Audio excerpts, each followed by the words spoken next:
25 मार्च 1971 की रात ढाका में अचानक गोलियों की आवाजें गूंज उठीं। विश्वविद्यालय के हॉस्टल जल रहे थे। सड़कों पर टैंकों की गड़गड़ाहट थी। लोग समझ ही नहीं पाए कि एक ही रात में उनकी दुनिया क्यों बदल गई। लेकिन उसी रात भारत की पूर्वी सीमा से सटे एक स्थान पर एक भारतीय अधिकारी ने रेडियो पर एक संक्षिप्त संदेश सुना। Operation Searchlight has begin. ये शब्द सिर्फ एक सैन्य कार्रवाई का संकेत नहीं थे।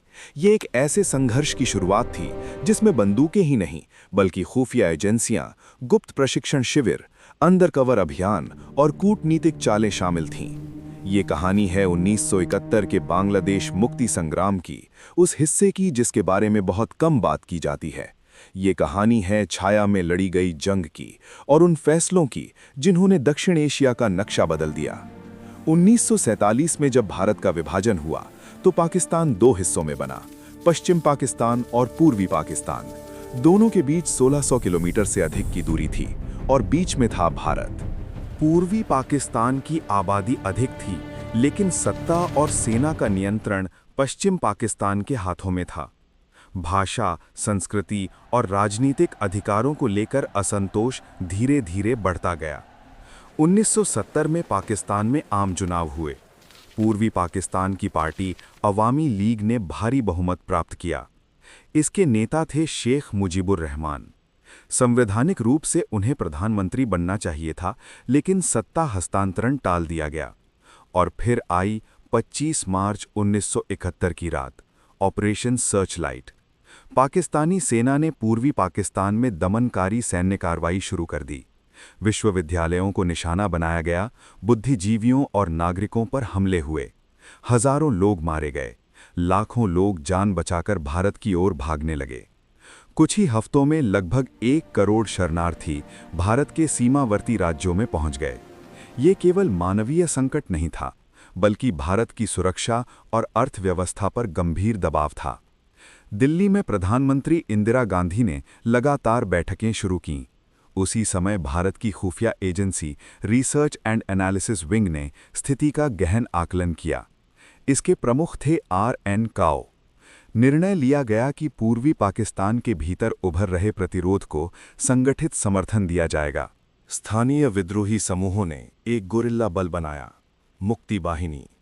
भारतीय सीमा के निकट प्रशिक्षण शिविर स्थापित किए गए।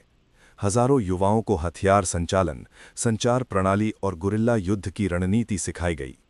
मुक्ति वाहिनी ने पुलों, रेलवे लाइनों और संचार नेटवर्क को निशाना बनाया। पाकिस्तानी सेना की आपूर्ति व्यवस्था बाधित होने लगी। ये संघर्ष आधिकारिक रूप से घोषित युद्ध नहीं था, लेकिन जमीन पर हालात तेजी से बदल रहे थे।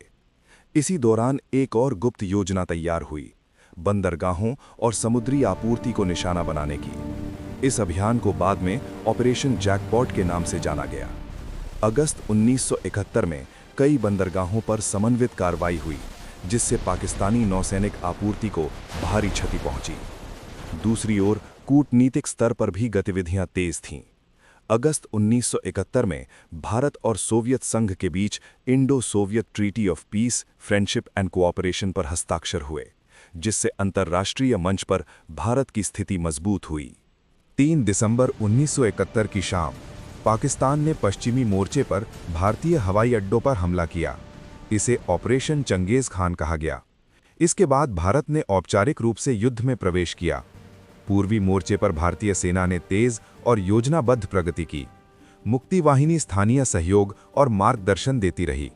वायुसेना और नौसेना ने भी महत्वपूर्ण भूमिका निभाई। केवल 13 दिनों में भारतीय सेना ढाका पहुंच गई।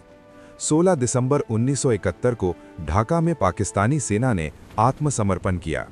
ये ऐतिहासिक क्षण इंस्ट्रूमेंट ऑफ सरेंडर 1971 के रूप में दर्ज हुआ। लगभग 93,000 पाकिस्तानी सैनिक युद्धबंदी बने। एक नया राष्ट्र अस्तित्व में आया, बांग्लादेश। ये विजय केवल 13 दिनों की लड़ाई का परिणाम नहीं थी। ये महीनों की तैयारी, खुफिया समन्वय, गुरिल्ला समर्थन और अंतर्राष्ट्रीय कूटनीति का संयुक्त परिणाम था। और उस रात का वो रेडियो संदेश, ऑपरेशन सर्चलाइट हैज बिगन, इतिहास की धारा बदलने वाला संकेत बन गया। कभी-कभी युद्ध मैदान में जीतते हैं, लेकिन उसकी नींव बहुत पहले खामोशी में रखी जाती है।